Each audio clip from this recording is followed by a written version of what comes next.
I was memorizing my third line in the play, which went, "What proof do you have that this man might be dangerous?" When all the lights suddenly went out. A total blackout. I couldn't see a thing. Kids started to shout, "Hey, who turned out the lights? I can't see. What's happening? Turn them back on." I sat straight up when I heard the shrill scream. A terrifying scream like an animal howl that ripped through the darkness and exploded over the auditorium. "No! No!" I heard Corey Sklar moan. And then I heard someone else cry out, "It's coming from up on the catwalk." Another shrill wail rose up over the frightened cries of my friends. "Please turn on the lights," I heard Corey plead. "Turn on the lights." Other frightened voices called out, "Who is screaming? Somebody do something. There's someone up on the catwalk." The auditorium lights flickered back on. Another long howl from above the stage forced me to raise my eyes, and I saw him, a green and blue masked creature wearing a shiny black cape. Gripping a long, heavy rope, he came swinging down from high on the catwalk. As he swung down to the stage, he threw his head back and laughed a horrifying, evil laugh. I jumped to my feet and stared in amazement. The Phantom! You can't scare me. Not with the basement of botany. Maybe a sentient dummy. Calling all creeps.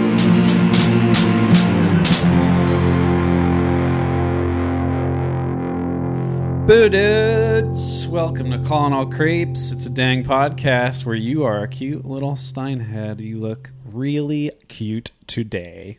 I'm here, I'm Matt, and I'm here with Dave. We're doing this shit together. We sure are. Dave, we've been eating some candy. We've been eating a heck of a lot of candy. Ooh, boy. This is like when we were kids and we're like, when we're adults, we could do whatever we want. We could just go out and buy candy. And that's exactly what we did. So we have some nitro cold brews, which we were sipping. Goes great with the candy. And then we got so much candy. Mm-hmm. Sour Belts. Well, we're trying to find the sour belts that we had in college. Hard. It's hard. Hard. Yeah. Well, these are very hard. These are hard. They taste like plastic. You can use them as real belts. Yeah, they're very tough. It reminds me of a joke. What is what do you get when you mix alcohol and unfit parents? Disappointment. Beats me. Oh shit. Because they're like belts. And yes. So let's talk about child abuse and how it's wrong. Okay. And that's what this podcast is really about. There are actually morals to this book. Not really, but there's some. There's I some. was trying to come up with one. There's some like fucked up social commentary we can pull from it. Oh yeah, there is. Yeah. What not to do? Yeah. Yeah, I don't know. This book, meh. And you guys guessed it. Don't do theater. Yeah, that's what you that's the shouldn't real do. takeaway. So this book is called Phantom of the Auditorium. It is book number 24, and it was released in the spookiest of months. Oh my god, what month? October. Oh, huh. So last month. Oh. Hope you guys had a happy Halloween. Yeah, happy Hallows Eve. I hope you did some stuff. Hope you did some scares. What did you dress as? Me? I was yeah. I was a rocket grunt from Pokemon, just like a generic rocket guy. That's cool. It was fun. Nice. You? I didn't do anything. It's just lame. I agree. I wore my Goosebumps shirt to work. That's fun. Got compliments. Nice. Except from one woman who said they looked like I was wearing pajamas, which was not nice. And She'll die soon. It's fine. Although, you know, that just means I look comfortable and, you know, I feel good about myself. I was just relaxing. She knew I looked relaxed. I don't know. Pajamas are everybody's favorite clothes. Yes. I'm wearing PJ pants right now. I can tell. You saw me disrobe. I did. Mm-hmm. I was stuck around to watch. October of 1994. Yes, I've heard of it. I was alive, as were you. Mm-hmm. And we're still alive, as of this recording. Surprising. Mm-hmm.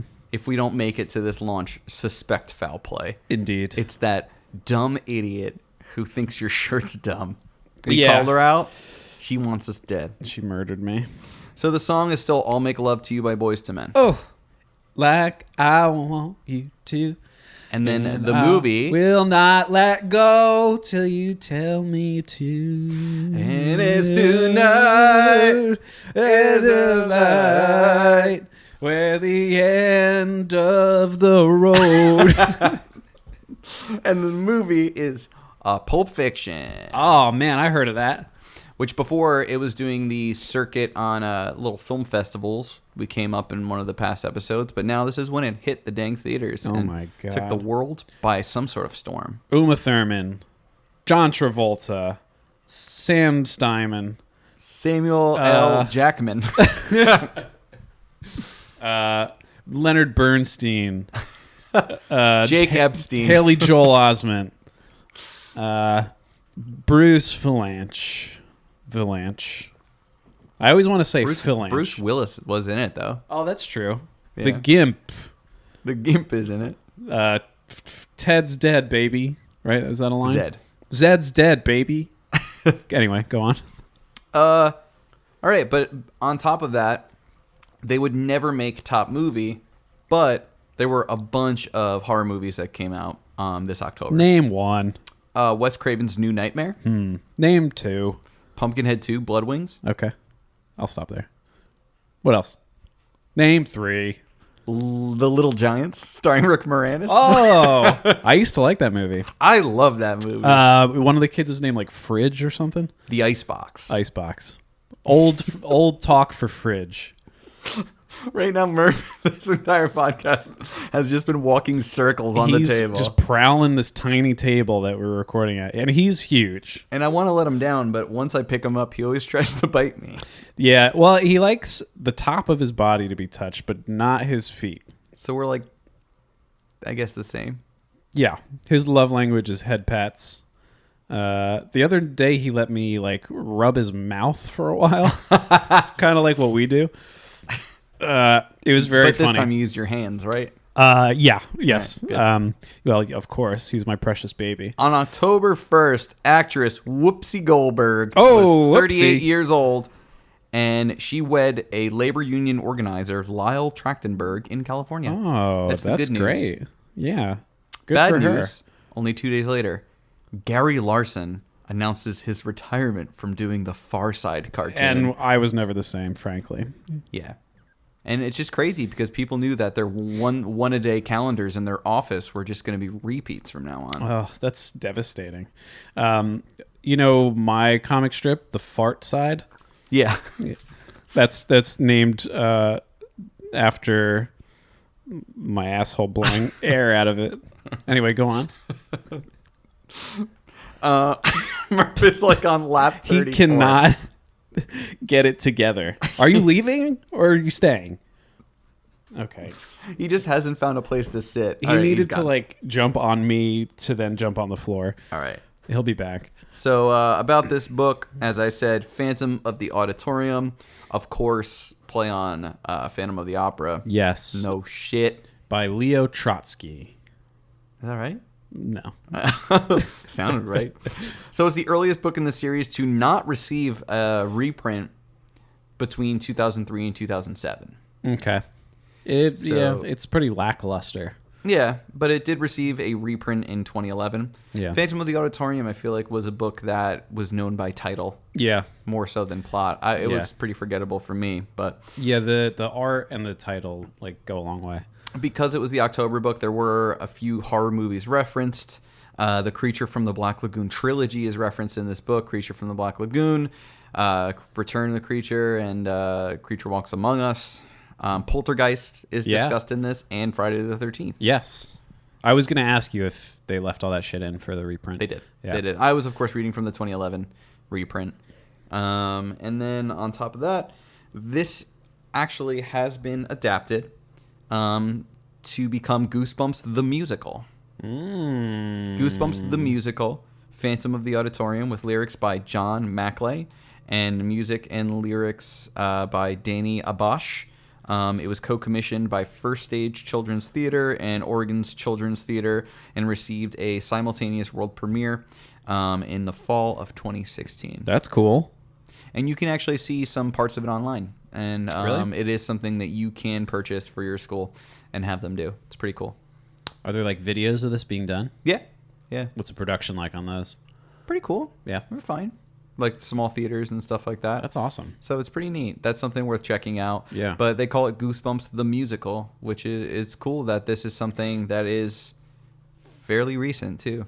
And they just perform this book, or they like make up the script that's like referenced in the book? It's basically this book. Okay. It's this book. It's a play referencing a play. Right. So they do a play referencing a book referencing a play. Right. Yeah. That's cool. So it's good. And that's about it. Oh my God! Look at your Phantom. He looks like Marilyn Manson.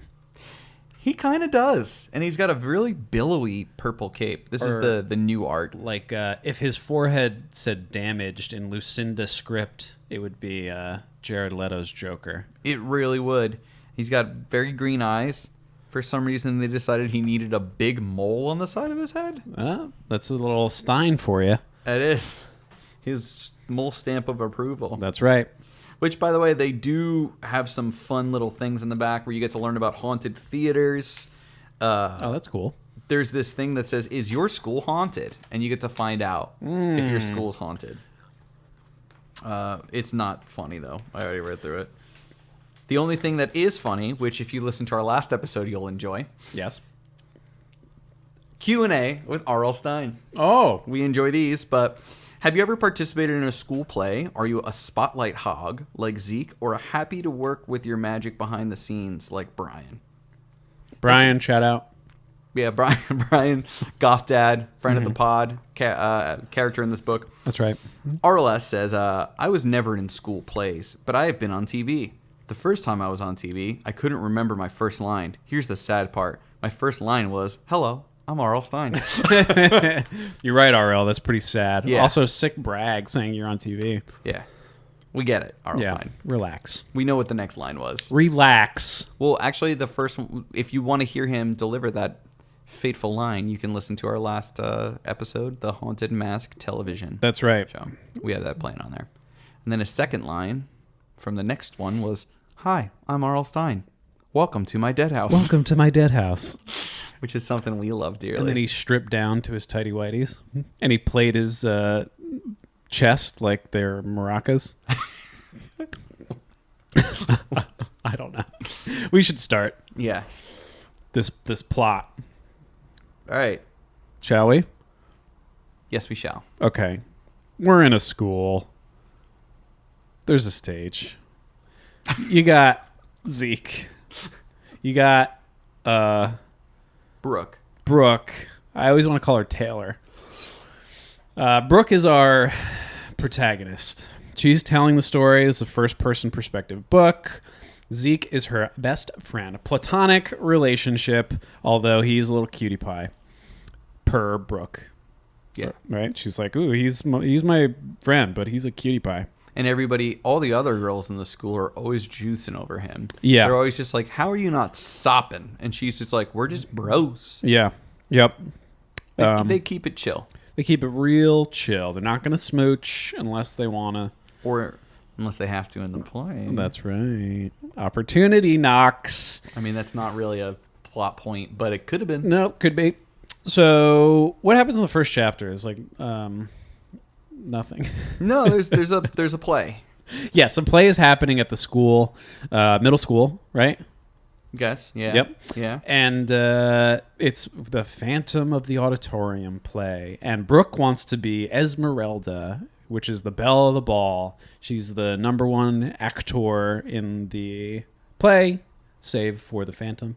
Mm-hmm. And Zeke gets the part of the Phantom, correct? That's correct. They get the two big dick parts. Esmeralda, Phantom, kissing, in a tree, K-I-I-I-C-G.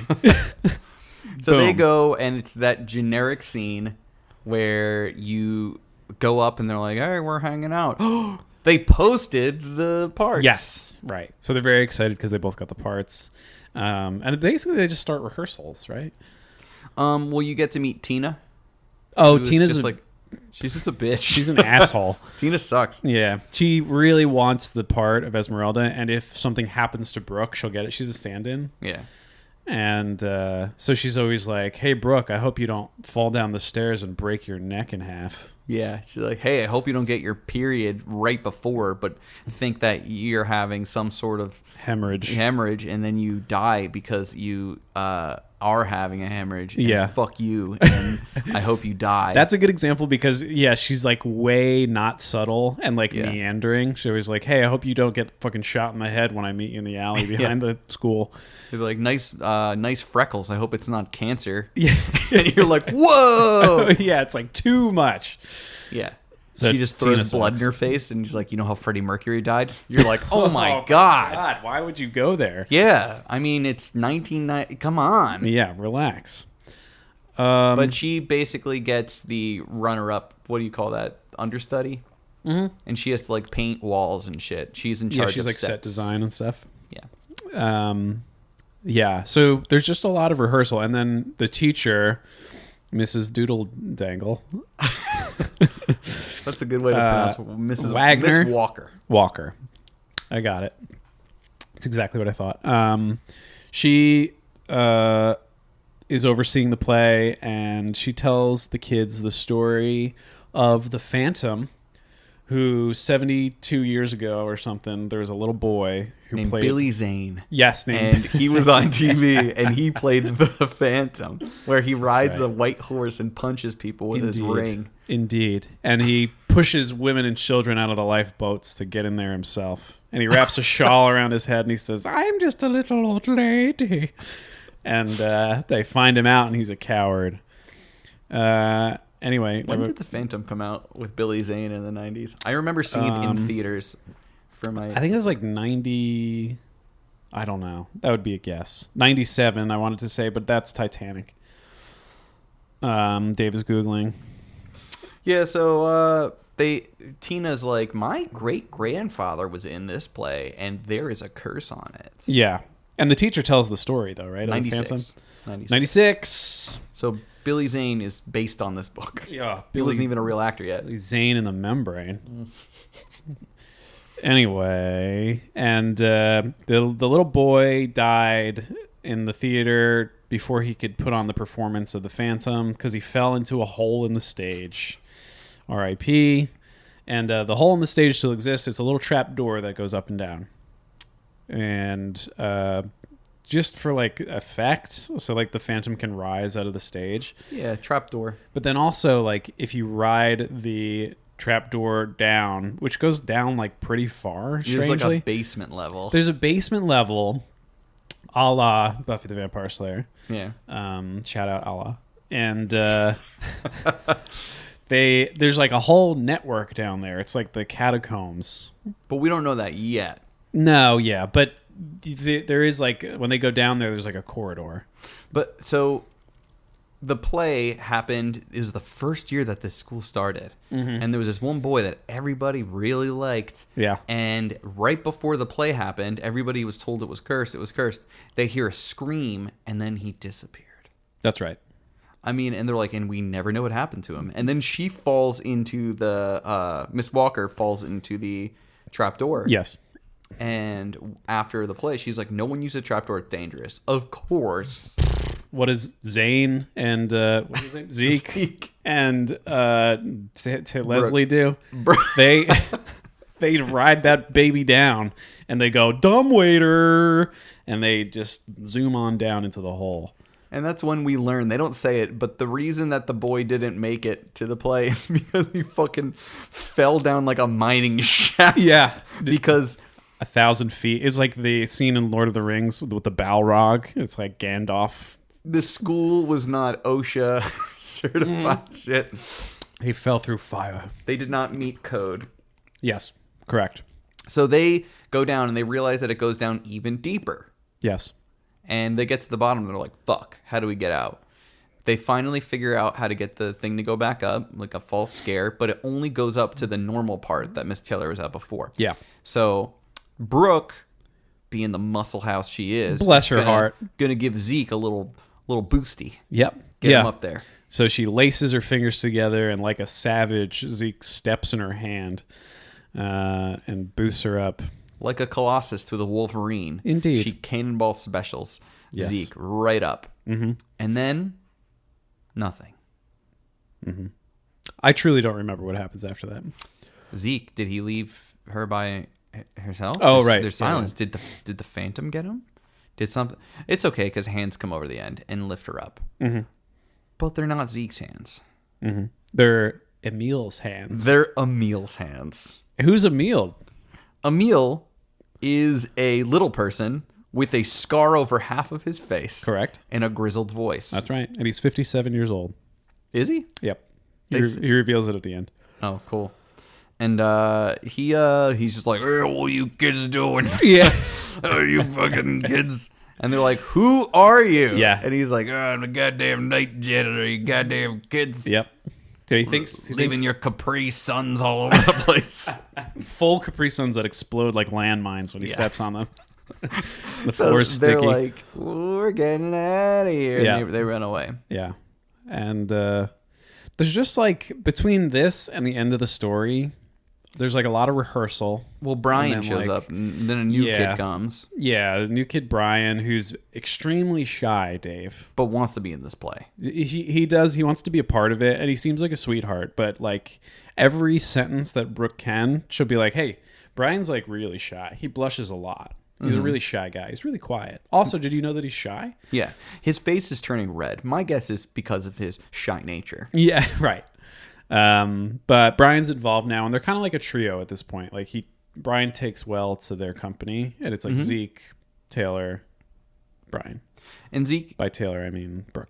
is just fucking up left and right. So Zeke Yeah. loves doing pranks. He's a prankster. Always a prankster in these books. So Zeke does this one thing where he has this special mask Yes. that's like two colors, and he just, after Miss Taylor's done telling the story, the ghost story, Zeke puts on the mask and scares the bejeebus out of all the people in the class. That's right. And she's like, can you not? Yeah.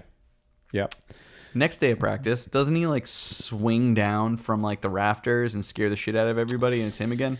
Yes, but was that the first appearance of the Phantom, or was that Zeke? I don't know if it was like established. I don't think it was, because there's another time when the real Phantom shows up, Right. swings down from the rafters, goes into the trap door, Right. Yeah, that's what I'm thinking of. and then disappears. Oh, this was a different thing. This is a different thing. And at this point, Miss Taylor's like, fuck Zeke. Yeah. So yeah, because Zeke, his history is that he loves pranks, and then on top of that, all this shit keeps happening where like the play gets derailed, and this note keeps appearing. Like once the first appearance of this is Brooke goes to her locker, and Zeke's mask is in there, and there's a note behind it or something that says "Stay away from my home, sweet home." Mm-hmm. And that's a message that keeps recurring and appears in different things, and ultimately people think that this is Zeke being funny. Yeah. But like there's no concrete evidence actually that it is Zeke. And then actually what Brooke and Brian learn is like whatever, this message appears when like Zeke couldn't possibly have done it, etc., etc. Because Zeke was at a dentist appointment. That's right. Yes, he has an airtight alibi. He does. His mom was there with him. And then she was just like stunned. And he's like, oh, don't be concerned. It was just like a checkup. Mm-hmm. And she's like, I don't fucking care about your Stupid teeth. So the next day after that, Miss Walker's like, listen, we're not playing this shit anymore. Right. We're not doing this game. So they're doing the play. They're out on the stage, and the Phantom swoops in as he's supposed to during the play. Yep. And starts to choke Esmeralda. Yes. Gets And very she's aggressive. like, Zeke, calm the fuck down. Right. She looks to the side of the stage. There's Zeke. There's Zeke. If that's Zeke, who's this? And then it's like Scooby-Doo music plays. And she takes off his mask, and it's George Stephanopoulos. knew it. And he We asks knew her it. a bunch of fucking gotcha questions. And she handles herself like a pro. And the Phantom runs away, and they're freaking out, and they're like, you know what? There's only one person it can be. George Stephanopoulos. George Stephan. Well, no. Then they were like, hey, we were here the night before, and Zeke fucking left his math book in the theater. Yes. And he's like, well, I'm going to go and see if it was turned in. So he goes to the guidance counselors and he's like, hey, did the night janitor by any chance drop off a math book? Right. Yep. And she says, there is no night janitor. Wait, what did they say? There is no night janitor. Can you say it with some more middle school guidance counselor energy? Sure. You're standing, by the way, to get some full... Yes, I've been standing for a bit. I'm open micing again. And I just want to say that that's my time, Dave. Okay. There you go. The line is, there is no night janitor. Yes. Right? Okay. I was not expecting that. That was upsetting. I'm upset. Yeah, that sounds about right. So, So at this point, they're like, fuck this. We're going to find this phantom. Yes. And there's only one way to do it, by breaking into the school. yeah, they do this a few times. They break in. And I don't know what they're trying to prove. No. Because they're going to go and... So they're trying to get Miss Walker. They're like, hey, listen, there's a phantom. And she's like, I shouldn't have told you this play. This is my fault. I'm trying to get tenure. Please don't tell people. Right. But like, what are they going to gain by finding like A this ghost? old man or a ghost? Yeah. And then telling them about it the next day? Yeah. Like, they're not going to like tie him up or take a photo or... Right. Yeah, it's just for their own like curiosity, basically. Yeah. So they break into the school. Yeah. And they sneak into the auditorium. Yep. And slowly, the set that Brian's been working so hard on unfurls. Yes. And it looks like it's covered in... Red paint. And it says... Or blood. Oh, yes. Or blood. And it says, stay away from my home sweet home, period. Scary. Scary. And as this happens, Mm-hmm. Miss Walker does what her namesake and walks in. That's right. Those feet were made for walking, and that's just what they'll do. And one of these days, you're getting detention. That's right. And they do. Because the set's all fucked up. It looks like the kids did it. On top of this, so they plead like, hey, it wasn't us. Like, we just found it this way. And she's like, the paint is still wet. Like, this is obviously you guys. You're not convincing me it's a phantom. But they do kind of a good job, enough where she like kind of buys that it might not have been them and like somebody else is trying to sabotage it. Because Brian's like, why the fuck would I do this? Yeah. I worked on this all day. I don't even like painting. This is bullshit. Yeah.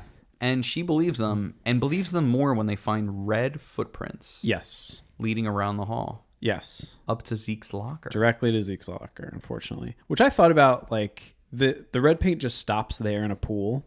But, like, so if Zeke, like, went to his locker and then, like, walked away again, there'd be, like, another set of footprints. That would imply you, like, stopped at the locker and disappeared. True. Which makes it spooky, I guess. Or did a handstand and walked away That's on your true. hands. Yeah.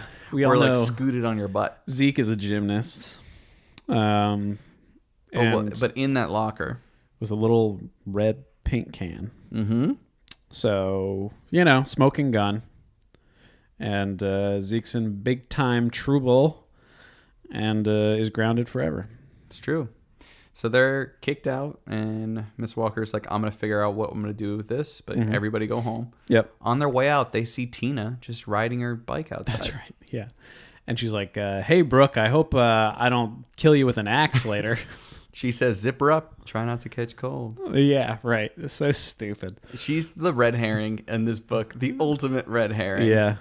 She's just like, hey, do you look cold. Do you have lupus? And then she just like drives Do you have away a real severe fast. autoimmune disorder? Yeah. Or is it just me? Hey, person who's going to die of a brain embolism says what? Got her. She's like, excuse me? And she's like, fuck. And then rides her bike away into the night. Yeah. Dejected. Yeah. So I don't know. Then they go back and they're like, Zeke, we need to clear your name because you're grounded forever. And he's out of the play. He's out of the play, which stings. And also he's in big time trouble. So they concoct this plan to go back to the school, find the real Phantom, as you said, Dave. To what end? I don't know, but that's what they're going to do. So it's the three of them again. It's the three amigos. There's also a point in this where problem is Zeke is not there for these plays and their play rehearsals, and there's no hijinks. Right, that's so true. It doesn't look good for him. Yeah. So before they go back to look for the Phantom, they have some pretty successful practices. But then Miss Walker's script is like glued shut. Oh yeah, that was weird. And she decides to cancel the play. Yeah, she gets real upset and she says, "Canceled. You're all canceled," because they all do inappropriate stuff. So it's like the chapter. It's like chapter ends. The play is canceled. Next chapter starts.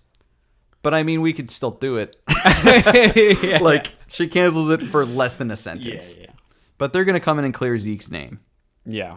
So they ride their little trap door down into the bowels of the school, But before that, yeah, when they're getting ready to leave, they're at Zeke's house, and Zeke's dog fucking hates Brian. Oh, true. Yeah. Which, I mean, that's the rules of Goosebumps. We all know what that means. Indeed.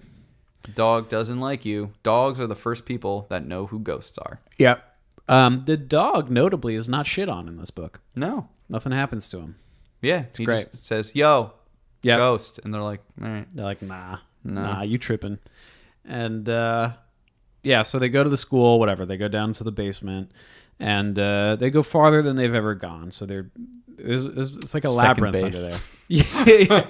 Yeah, they touch the boobs of the school under the bra, and they find ultimately a little door in like the back corner down a hall down there, and it's like a real sad state of affairs. It's supposed to be scary. It's just, yeah, it's supposed to be scary, but it's like It's sad. It's real sad. So I said early on, like, Emil isn't a janitor. He's just like a homeless man that lives in the school. He's barely a janitor. Yeah. Turns out there's more truth to that than I thought. Yes.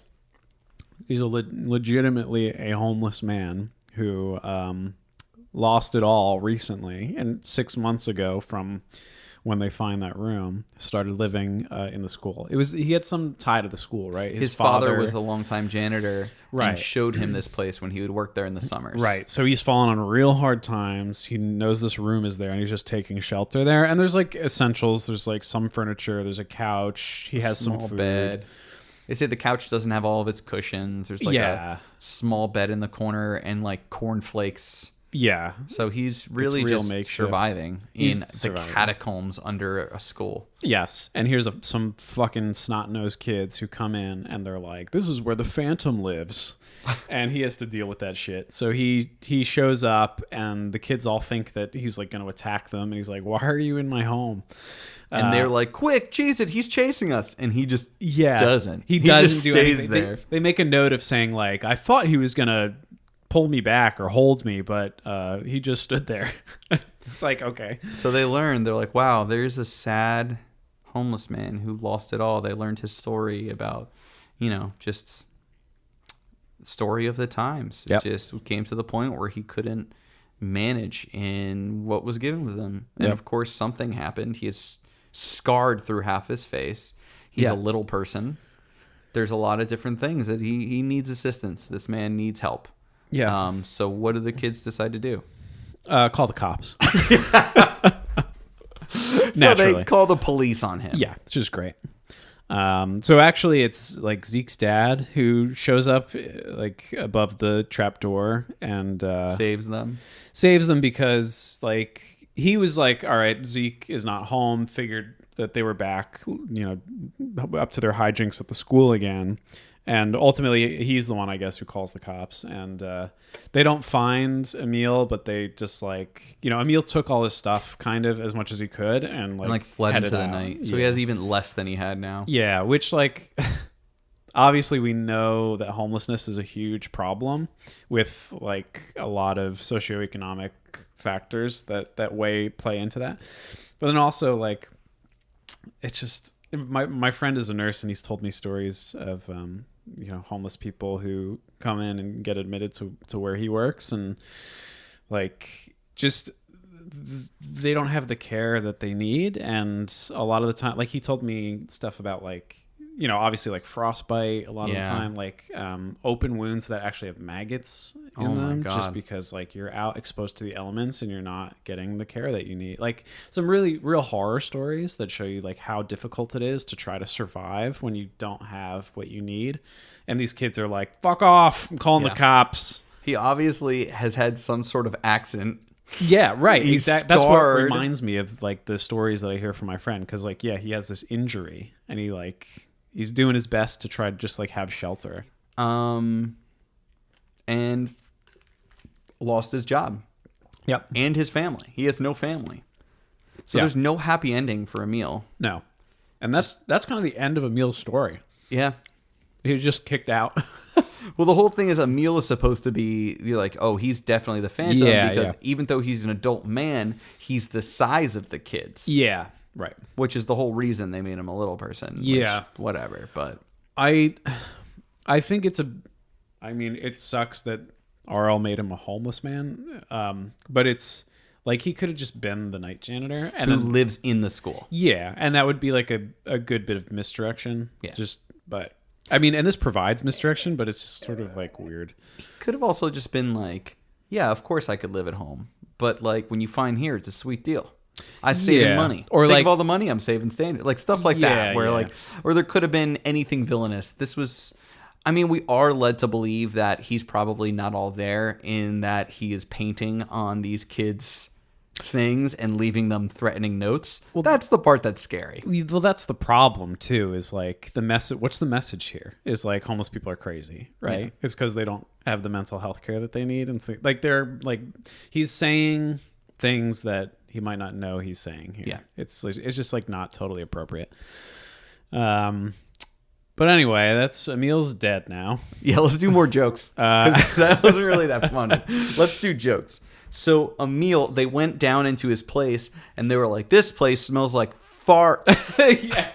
And they said, maybe he's not homeless. This is just a secret place he would go to fart. So nobody would know about how bad he does farts because of all the big farts. That's right. That he does from his butt. Yeah. Yeah, they open the door and a green cloud escapes from the room. They say, what the fucking heck are all these farts? This room's filled with farts. Oh my God, he stole all of his goods, but he left the farts. How's that? It's pretty good. Are we back? We're back, baby. So they call the cops on Emil. They think that saga's over. The final performance is upon them. And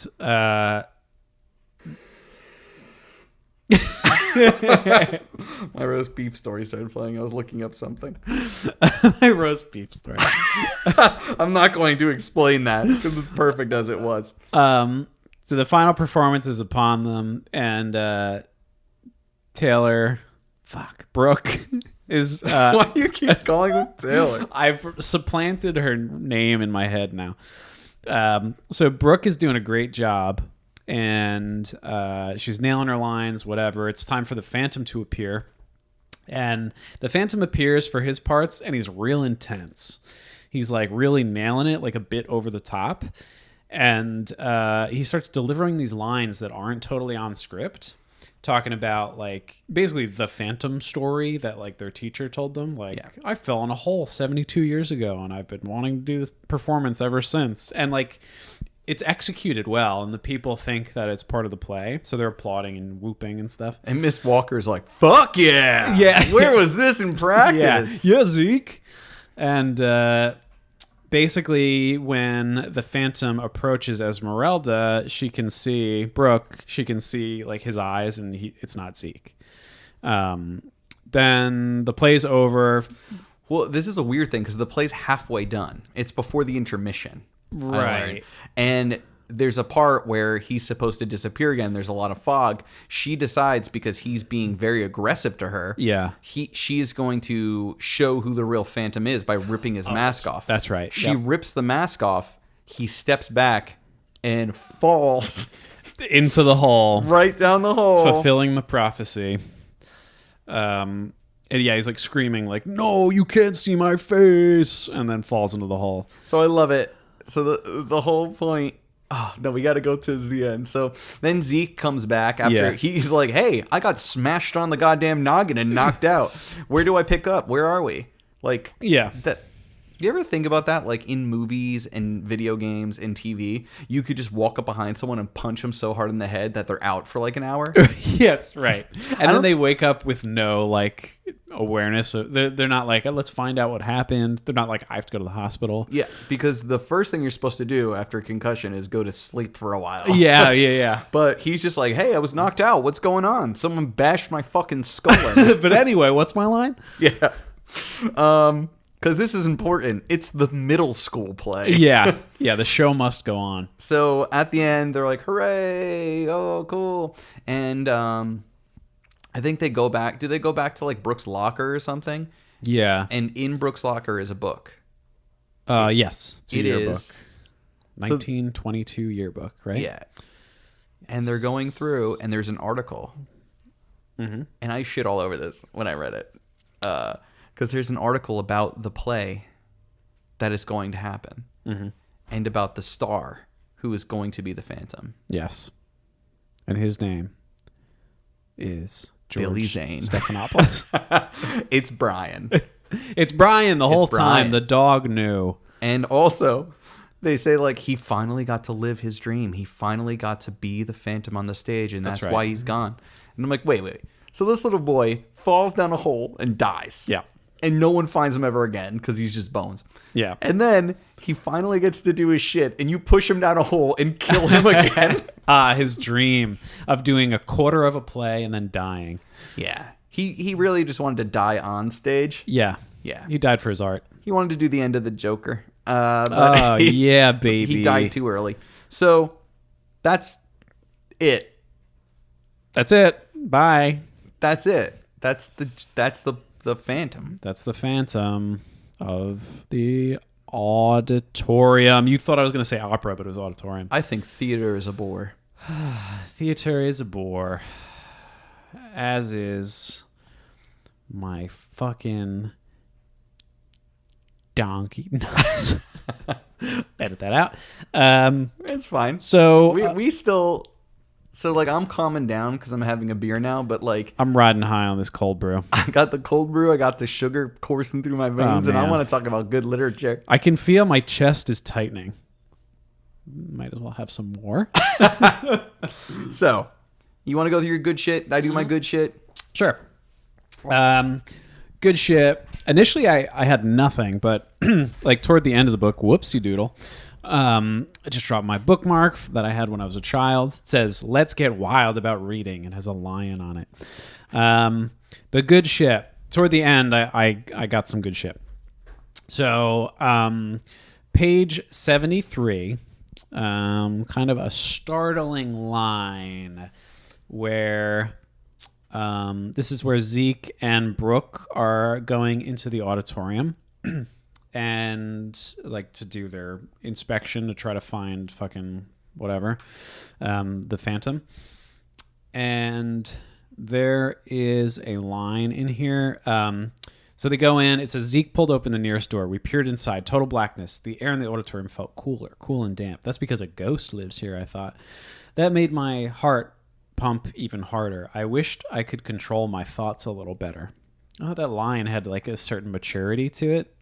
There's a lot of mature dialogue from Brooke and thought from Brooke that I liked. It was interesting. It just like, because the rest of this page is not like that. It just sort of like took me out of it for a moment in a good way. I liked that. And I also want to pair this with, on page 90, Brooke talks about, like, she has these sudden urges, she says. We all do at that age. Yeah, right. And it says, "I wandered over to Brian. He had a paintbrush in his hand, dripping with black paint. He was leaning over the new backdrop, putting some final touches on gray bricks. Looks good," I told him. I had a sudden urge to slap him on the back and make him smear black paint all over. But I decided that might not go over too well. I don't know where these sudden urges come from. And nothing becomes of this. Like, No. It's not like Brooke, like I don't know, I thought like maybe latently like in her subconscious she's like blocking out that she's the Phantom or something, but no, it's just like I want to pair these things where she talks about these sudden urges that she has, and she says, I wish I could control my thoughts a little better. I think she's obsessive compulsive. Yeah, I can see that. I mean, as someone, I have obsessive compulsive disorder, and what you know of obsessive compulsive disorder is it's unwanted thoughts, and it's compulsions, it's intrusive thoughts, and it's not being able to control thoughts or actions. I mean, to an extent, to sort of alleviate some made-up threat. Whoops! Mental health alarm just went off, and I don't know. It's just sort of interesting that these things are in there, and I don't know why. There's seemingly no reason for them, but I kind of liked it. She's very self-aware. Yeah. Page 87, it says, when Zeke gets in trouble, it says, Zeke was a cooked goose. And I like that. That's very cute. Page 94, it says, Zeke was grounded. And then there's like 2 M dashes that surround what I'm about to say. And the sentence goes on. But it was like, Zeke was grounded, probably forever. And and the sentence goes on from there. It was just sort of a funny like aside in there. In your book, isn't it, they took his VCR away? Yes. Yeah, in this one, it just says they took his horror movies away. They didn't try and update it. Okay. Yeah, I mean, that's for the best. Yeah. Page 96, the bottom of page 96, I just like this description. It was a warm night, but I felt chilled just the same. As we walked to school, I kept seeing shadows moving close, as if reaching for us. But when I turned to see them, they vanished. Brooke, you have too much imagination, I scolded myself. I wished my heart would stop thudding like a bass drum. I wished I were home, watching TV with Jeremy. It's just sort of nice. There's a nice simile there, like a bass drum, and the warm night description is pretty good. Yeah. That's about it for good. How about you? For good, I liked this. I forget who she's talking to at some point, and they're like, I'm from Indiana. And she's just like, I said I'd never been to Indiana. It was a boring thing to say, but it was true. Just kind of like... She's talking about the dialogue and how she's having that like kind of adult, polite conversation with people, but she's like, "This is bullshit." But yeah. But I like that. I can relate to that too. It's like, a fun I don't thing. know, Like, what do I wow. say? Yeah, there's nothing like the weather. Like there's so many times where I'm like, gonna talk to the weather to my landlord because I'm giving the check. Exactly. I'm like, it's gonna snow Friday, and she's like, oh. We're both like, we both know it's stupid, but what do you fill the void with? I know sometimes like coworkers talk to me about weather, and I'm like, I almost take it as like, oh, I'm so fucking boring that they're just like, weather, huh? And I'm like, yeah, weather. So I like this. Some good description. The auditorium grew silent. Everyone was waiting for Esmeralda to speak. I opened my mouth and realized I didn't remember what I was supposed to say. I stared out at the faces of the audience. Siri just decided I'm using my iPad now, and that's the downside, I guess. I'd forgotten everything, every word, every line. The words had all flown away like birds leaving a nest. My nest was empty. My mind was a total blank. It's nice. Nice. Yeah, it's good. Nice. Stands out. Just great metaphor. Or simile. Yeah. Like birds leaving its nest. Mm-hmm. This I thought was very funny because I went to public school growing up. You went to public school, right? That's right. How true is this? It says, for sure, I replied, rolling my eyes. This is when they're talking about they're going to break into the school, and they're like, what about the security system? It's going to like read us. And she was like, for sure, I replied, rolling my eyes. Our school can afford pencil sharpeners. No way there's a burglar alarm. I remember that line. It's good. I like this too. We ran full speed up the half-open... We ran full speed to the half-open window in the ground floor classroom. It was the home ec room. I thought Mrs. Lamston probably left the window open to let out the horrible smell of the muffins we baked that afternoon. Yeah. They shit out, like... It's a great characterization of somebody we never see, Mrs. Lanston. Yeah. Every time they discuss her, it's always just like she has these plans but no hope for the class. Yeah. And without saying that they suck... it's always just like, she fucking hates us. And I thought that was cool. And they made cranberry muffins, which is the weirdest choice. Cool. I have some bad stuff. It goes like this. Overuse of exclamation points in chapter 1.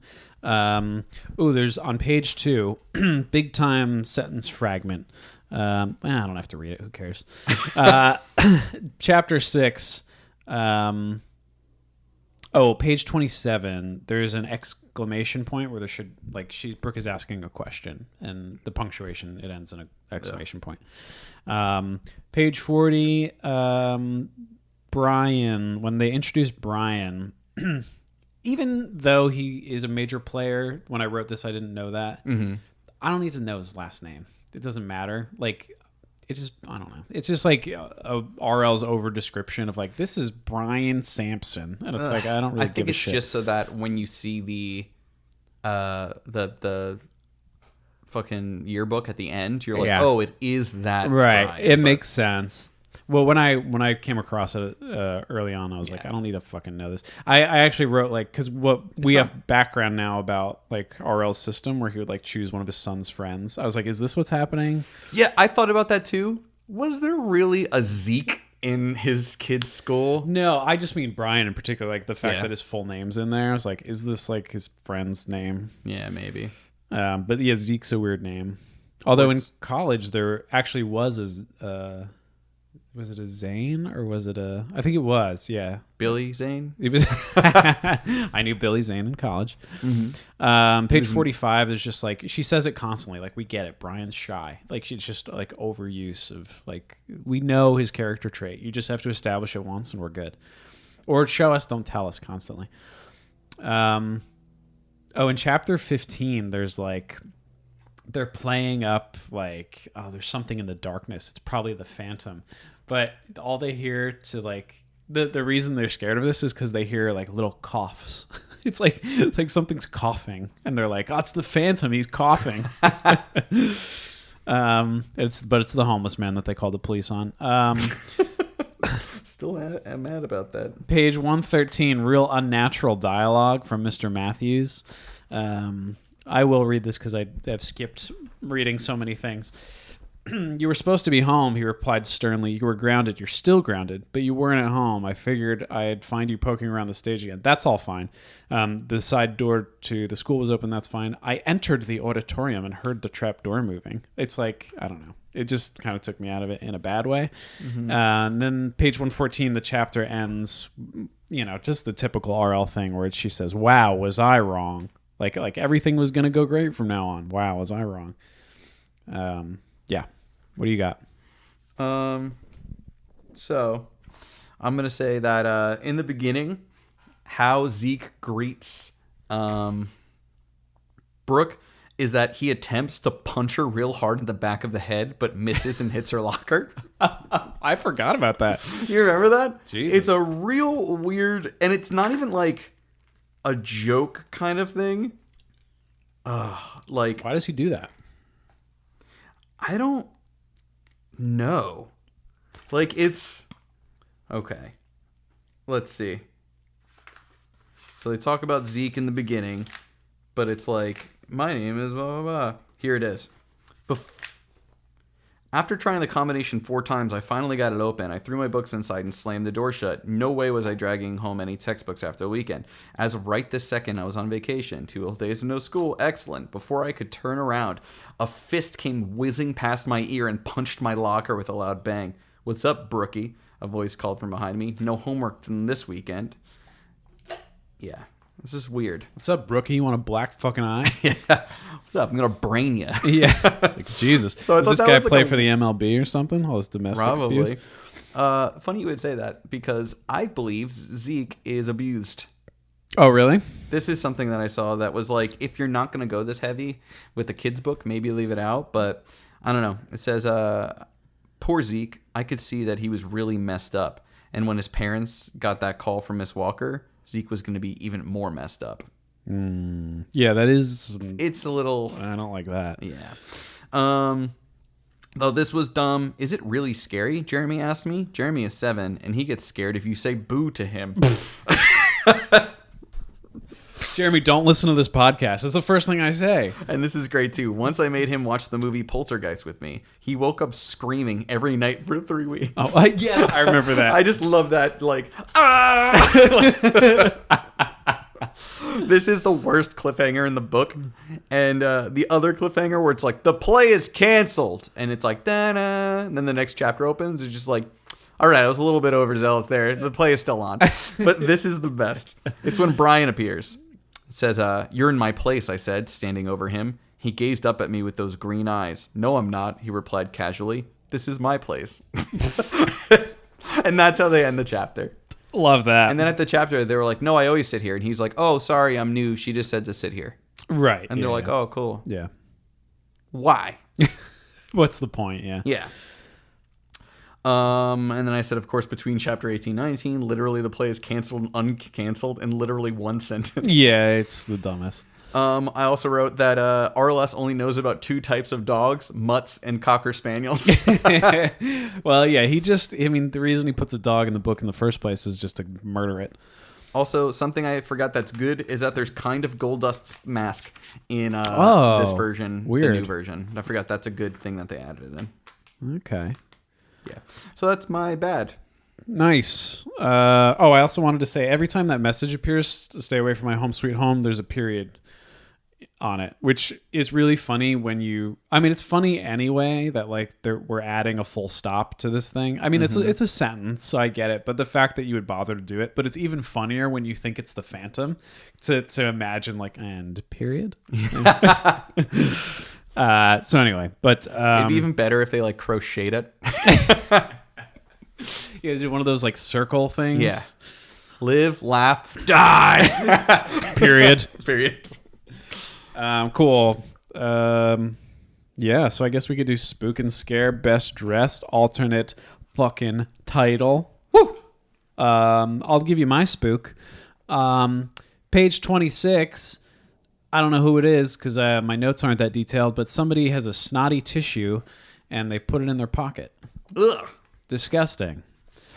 Or page 33, Brooke is helping Zeke to get out of the trap door and does the boost on the bottom of his sneaker. Fucking monsters.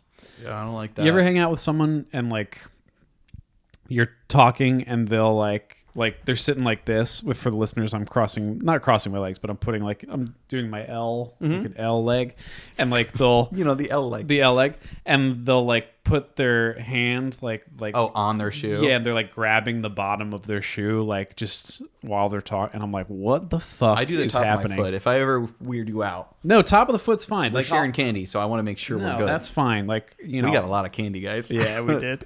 My top scare is weird, but I thought about how I would feel, and just how it landed was really good. And it's a generic scare. It's when, I'll just say it, Dot's expression turned to confusion. Who? Who's Emil? You know, Zeke replied. The little old guy with the white hair, the night janitor. Dot shook her head. You're a little mixed up, Zeke, she said. There's no one named Emil who works at the school. We don't have a night janitor. Yeah. That was like, they were there, it was spooky and late at night, and they're like, we got caught by this weird old man who found us and pulled us out of a hole. And it's just like, we don't know who that is. Yeah, it's like you're changed now because now you just get confirmation that you saw a ghost, basically. Well, I'm not even ghost. I'm just that there's some stranger who just like found you. Like you were alone with just a random person who was wandering the school. Right. Like, that idea is scary. Like anything could have happened. Nobody knows you're there. You're alone and you're like stuck in a catacomb. Like that's crazy. Yeah. That scared me.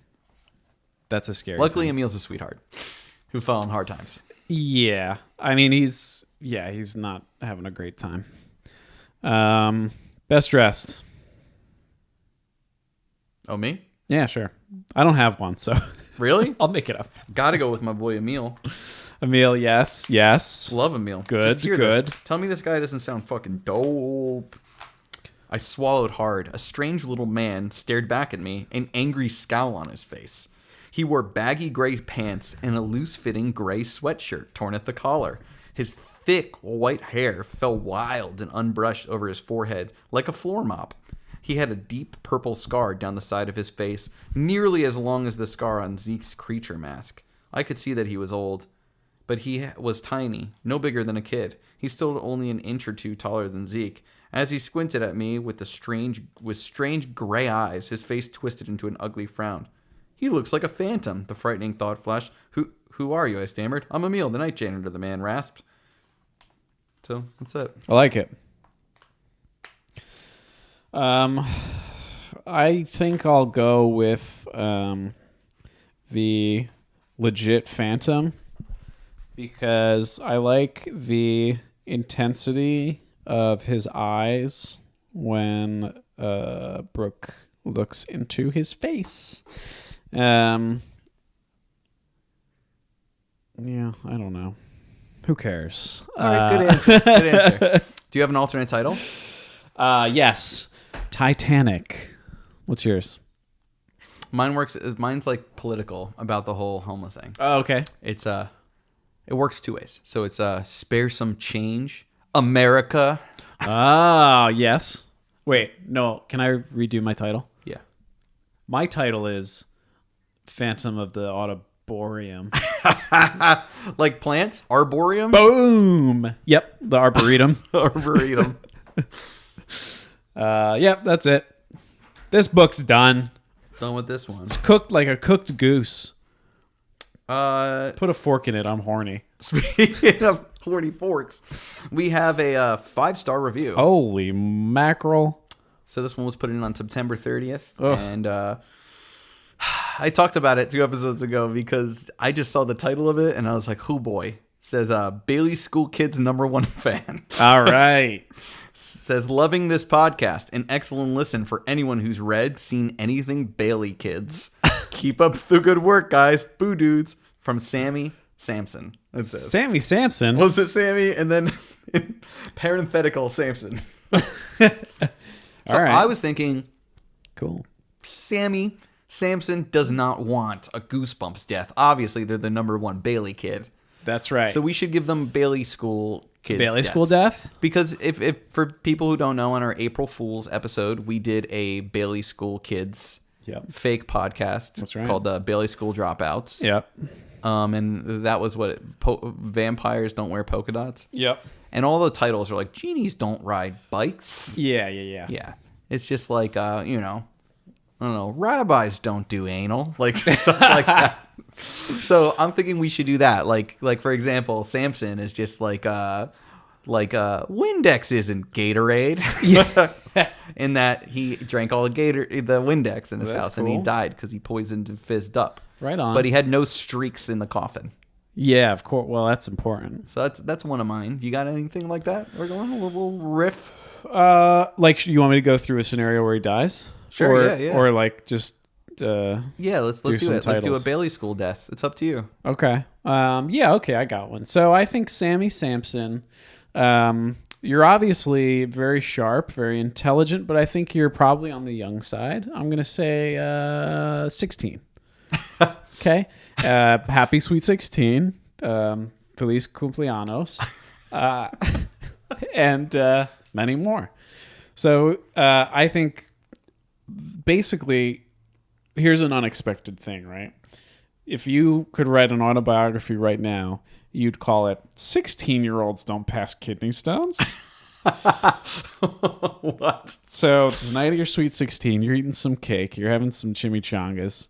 And you fucking, get all these presents. And you go to bed. And you wake up with a searing pain in your fucking rectum.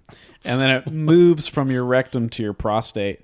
Or your vulva. Sammy, is a gender neutral name. And luckily for you, it's just a kidney stone. Nothing serious. I mean, it hurts like fuck. So you go to the potty and you have a seat. I sit when I pee. Dave, do you sit when you pee? Sometimes. Yeah, when I'm at home, I do. So because I have to watch to make sure my cats eat their separate food now in the morning, I actually pee sitting down with the door open so I can see them. Yeah. That way I can have eyes on what's going on. Eyes on the prize. I don't gotta stare at the wall the whole time. Yeah. And plus I'm tired. I don't want to stand to do pee. It's sort of a luxury to sit. It is. We can afford it. I know. Listen to me from my place of privilege. I get the option. Some people don't have the option. Yeah. Some people just have to pee into each other's mouths. That's right. In That's right. the catacombs of a school auditorium. That's right. So you're sitting down, you're wondering what's going on, and then suddenly you pass a kidney stone. The problem is it's more like a kidney meteor. Because first of all, it rockets out of you at like 115 miles an hour. And it tears your urethra. And it breaks the toilet, frankly. It's like a gunshot. And it's also 3 feet wide. So basically your lower half is just torn off by this kidney stone. And you bleed out looking up at the stars. Dave? That sounds good. Mm-hmm. So this one is, it looks like you're looking for love, and you find somebody who's a little not your normal type, but they're a little bit older. They're born between the years 1946 and 1964. Okay. And, things are getting pretty hot and heavy, and Nice. you're like, they need this more than I do.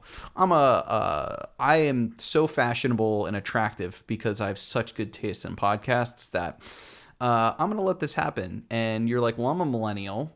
Have you read up on millennials? And they say, yeah, I have an idea. I'm older, but I understand.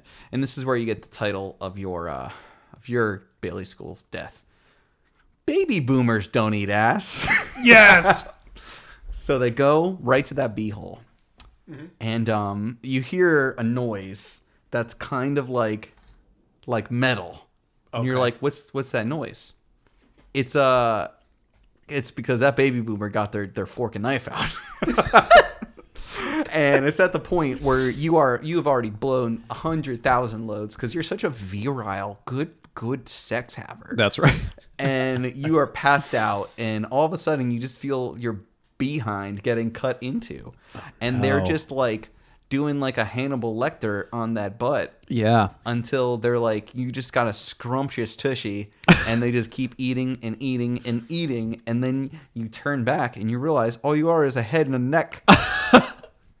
And then they were like, this is why you don't work. Get a job. Buy a house. I worked so hard to get where you are. And yeah. And you die. And you die.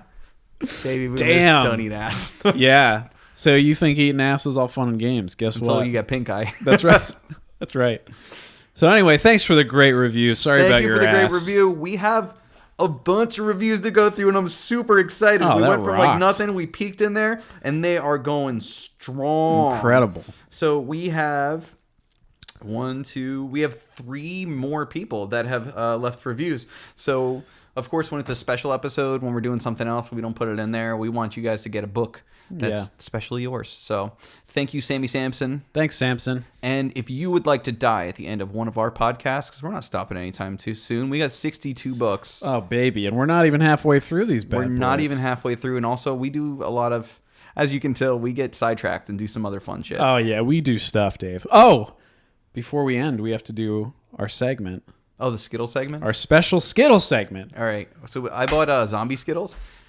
Shout out to Cody, friend of the pod. He bought them. Shout out, Cody. Thanks for this. So these Skittles are normal Skittle flavors, but any one can be a zombie Skittle. So here's the flavors. Chilling black cherry, boogeyman blackberry, petrifying citrus punch, mummified melon, blood red berry, and then zombie. Rotten zombie question mark. It tastes like something real. And you'll know if you get it. So we're going to go Skittle by Skittle. There's also a chance you won't get one. Oh, really? I hope I do. This too. is like the Bean Boozled, or like those Jelly Belly. Like this one tastes like horse shit. Yeah. And you're like, yummy.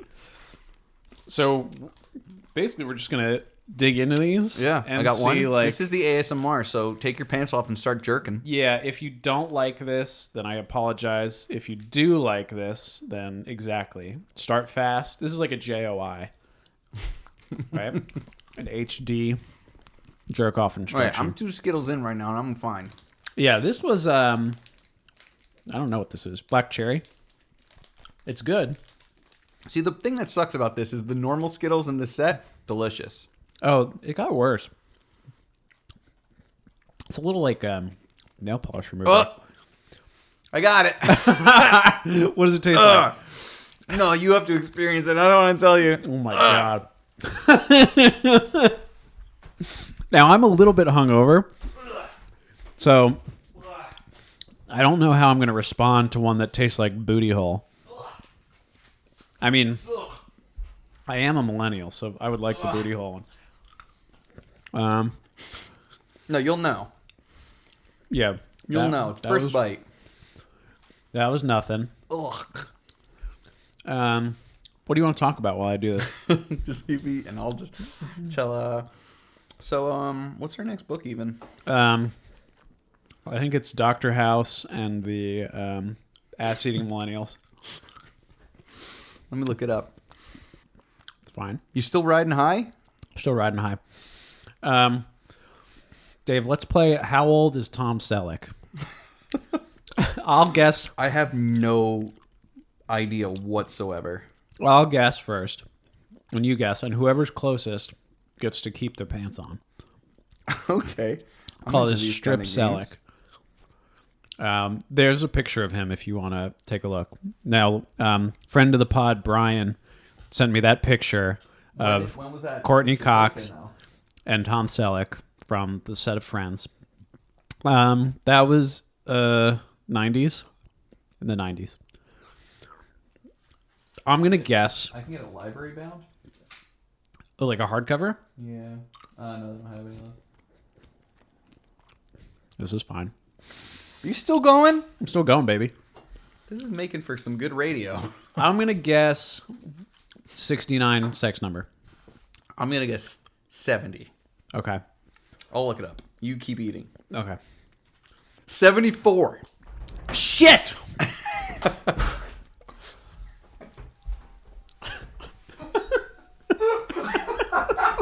I didn't know you weren't wearing underwear.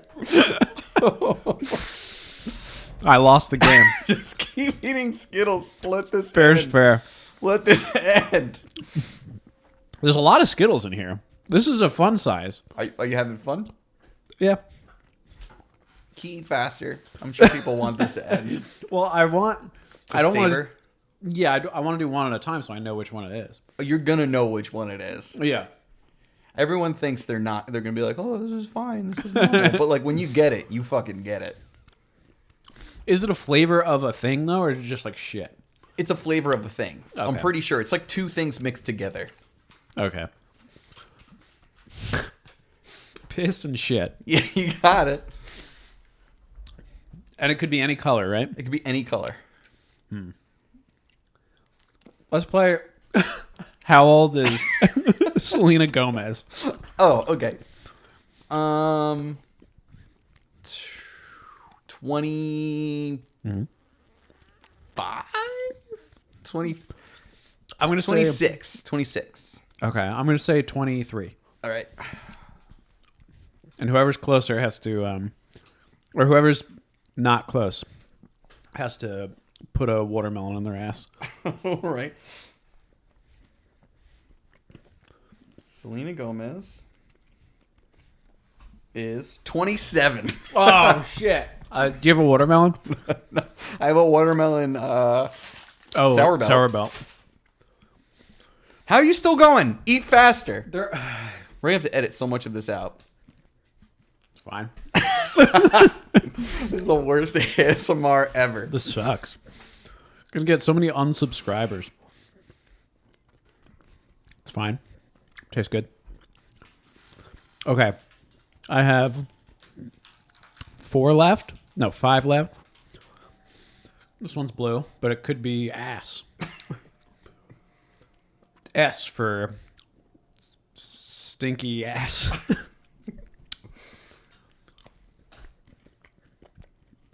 It's fine. Mine was like the third one. 3 more. You seem bored. Yeah. Fucking Skittles. We've been, yeah. I imagine this is going to be edited heavily. I've been had. You're chomping these down like no problem. It's okay. Tastes good. All right, so he's 1 pack down. No zombie Skittles. That was a safe package. My package is The opposite danger. of mine, yeah. Okay, you got one. Oh. Oh my god. It tastes like gravy. It's not onion and garlic together. Happy Halloween. All right. Well, I think we can agree that was worth it. Happy Halloween, everyone. Happy Halloween. If you heard nothing just then, it's because we edited out all of us eating Skittles. I'll leave most of it in. All right. God. Happy November, you douchebags. Yeah, happy November. Enjoy your holidays, and we'll see you next year. Bye.